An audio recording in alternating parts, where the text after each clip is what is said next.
Good morning, good afternoon, good evening. Guys, Kevin sir back from Personal Tutor, Standard 8 History, playlist आप लोग देख रहे हैं. Chapter 3 है Ruling the Countryside. Topic है Crops for Europe. अब एक चीज़ समझ में आ जाती है.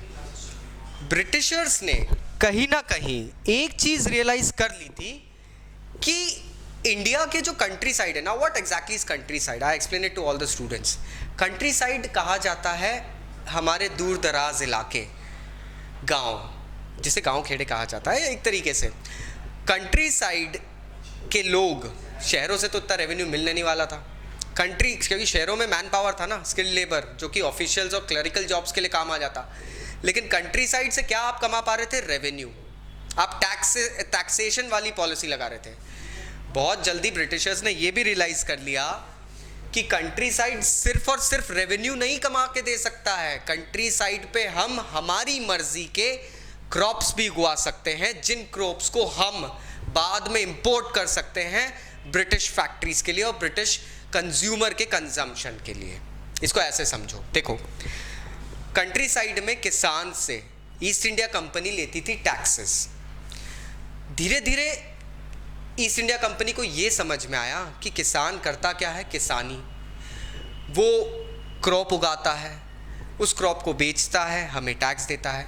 तो क्यों ना हम इन किसानों से वो वाली क्रॉप उगवाएं जिससे कि ब्रिटिश में जो फैक्ट्रीज चल रही है, जो इंग्लैंड में जो फैक्ट्रीज चल रही है, ब्रिटिश फैक्ट्रीज, उनको रॉ मटेरियल मिलने लगे. हुई ना काम की बात. तो सडनली क्या हुआ, ईस्ट इंडिया कंपनी ने अपना दिमाग लगाया और ईस्ट इंडिया कंपनी ने लेट 18th सेंचुरी के बाद अपना ओपियम और इंडिगो का कल्टीवेशन, ओपियम मतलब अफीम, जो कि बहुत सारी फार्मास्यूटिकल मेडिसिन्स, इन सब चीज़ों के प्रोडक्शन में काम आती है. एंड इंडिगो जो होता है, जिसे हम कहते हैं नील. नील क्यों उगवा रहे हैं? देखो, कॉटन इंडस्ट्री और कॉटन मैन्युफैक्चरिंग इंडस्ट्रीज इंग्लैंड में बहुत ज़्यादा अच्छे लेवल पे उठने लग गई थी. मैनचेस्टर एक ऐसी सिटी थी लंदन से पहले जो कि कॉटन फैक्ट्रीज के लिए फेमस हो गई थी. लेकिन कॉटन का कपड़ा वाइट बनाने के लिए नील लगता है. हम घरों में देखते हैं हमारी मम्मीज़ वगैरह को नील डालते हुए, वही नील. लेकिन वो नील आता कहाँ है? उसे उगाना पड़ता है. अब तो हालांकि सिंथेटिक नील आ गया है, उजाला, सुप्रीम एंड ऑल जो चीज़ें हैं, लेकिन पहले नील पाउडर फॉर्म में आता था. I don't know how many of you remember, वो पाउडर ब्लू फॉर्म में नील आता है जिसे डालते थे यू नो लाइक कपड़े को वाइट करने के लिए. अब ये नील उगाएगा कौन? तो ये नील कल्टीवेटर्स उगाएंगे.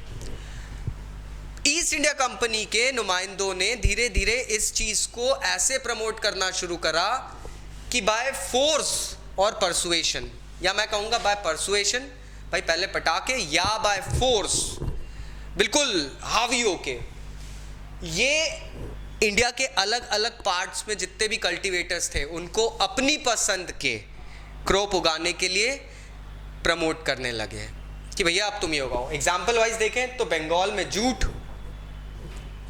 असम में टी, यूनाइटेड प्रोविंसेस जिसे उत्तर प्रदेश कहा जाता है वहाँ sugarcane for the sugar factories, sugar mills. Punjab में वीट, कॉटन महाराष्ट्र और पंजाब दोनों जगह, और मेड्रास में साउथ इंडिया में राइस. ये कुछ ऐसे क्रॉप थे जो कि ईस्ट इंडिया कंपनी के लिए बड़े प्रॉफिटेबल क्रॉप थे. इसमें से कुछ कैश क्रॉप है. कैश क्रॉप जो कि आपको पता है क्या होते हैं, जैसे कि कॉटन और जूट, ये कैश क्रॉप होते हैं, इसको आप खा नहीं सकते हो, लेकिन हाँ ये इंडस्ट्रीज को रॉ मटेरियल ज़रूर प्रोवाइड करते हैं. शुगरकन भी एक तरीके से शुगर मिल्स के लिए एक रॉ मटेरियल ही प्रोवाइड करता है. अब ये कैसे करा ब्रिटिशर्स ने? इस टॉपिक में हम लोग ये समझेंगे ब्रिटिशर्स ने क्या क्या मेथड इम्प्लाई करे थे कि इनका ये कल्टीवेशन बढ़ जाए. हम हर उस टॉपिक को इस सेशन में देखेंगे. Please stay logged in for our next video. Will be coming up with the next topic. अगर इस टॉपिक में कोई बात या कुछ टॉपिक समझ में नहीं आए हैं crops for Europe, so please go ahead and reply. I'll be going ahead and talking back to you. Thank you very much. Take care. Bye bye.